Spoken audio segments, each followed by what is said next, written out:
ko. Ano nagagawa nila? Nandun rin ng ilaw. Siyempre meron din ayun. Pilaan yung ilaw ng poster. Diyan sila nakapatong. Diyos ko.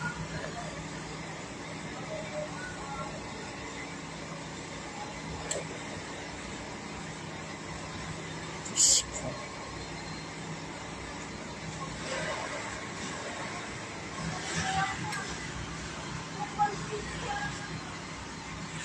Charlotte Tete, siya na pinagagawa.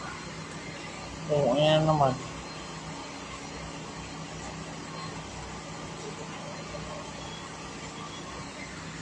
Pero parang mahirap yung trabaho din nila, no? Yung mga engineers or lineman, parang gano'n. Ayan sila, sa kabilang doon din, oh. Lahat ng poste case, pinag-ano nila, mabaklas yung wire. Diyos ko. Ang alam ko yung pinakataas, yun yung high tension, yung pinakataas guys, yung pinakatop na wire, na parang, high tension wire.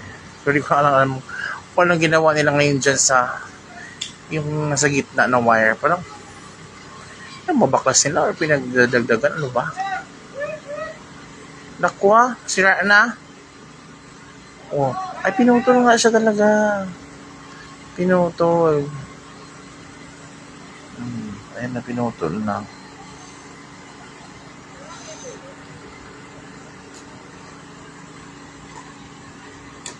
Ano din doon, oh? Iba din doon. Naka-boom pa sila, 3 boom kaya yan. Tapos 3 boom, ayun.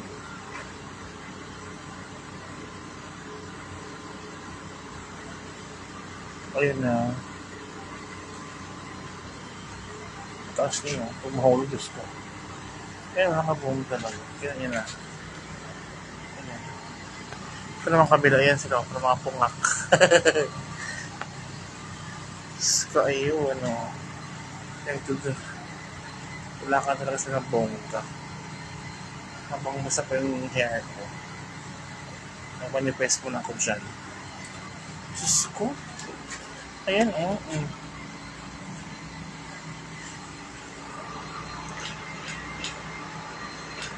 parang ano. May silang inaan. Hindi naman siguro yung transformer kasi wala naman dyan transformer. Pero kasi yung parang mga ano ba yung term dyan? Bilog-bilog na yan. Ayan.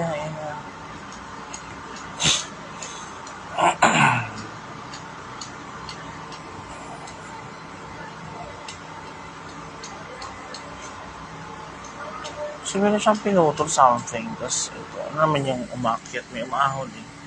Ayan, may paahon na parang timon. Ayun. So, anong gagawin nila? Talaga naman. Oh, ayun. Sinampa doon sa rear. Ayun, mas bumaba yung isa. Sinampa lang pala. Nag-add nga talaga kasi ng wire. Siguro pamalakasan na siguro yung mga yun. So, ayun na nga.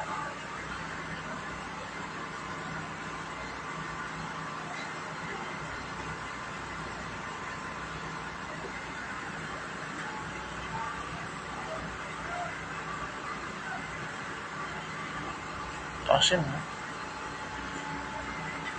Ilang feet din yung taas yan.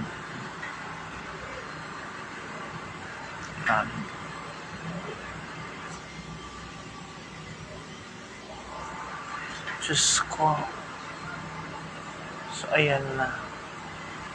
Hindi ko na alam kung what time work yung ilaw neto. Sige na, kung matulog ba? Nasa ko ng ilaw. Grabe. Wala ko lang ilaw. For the record.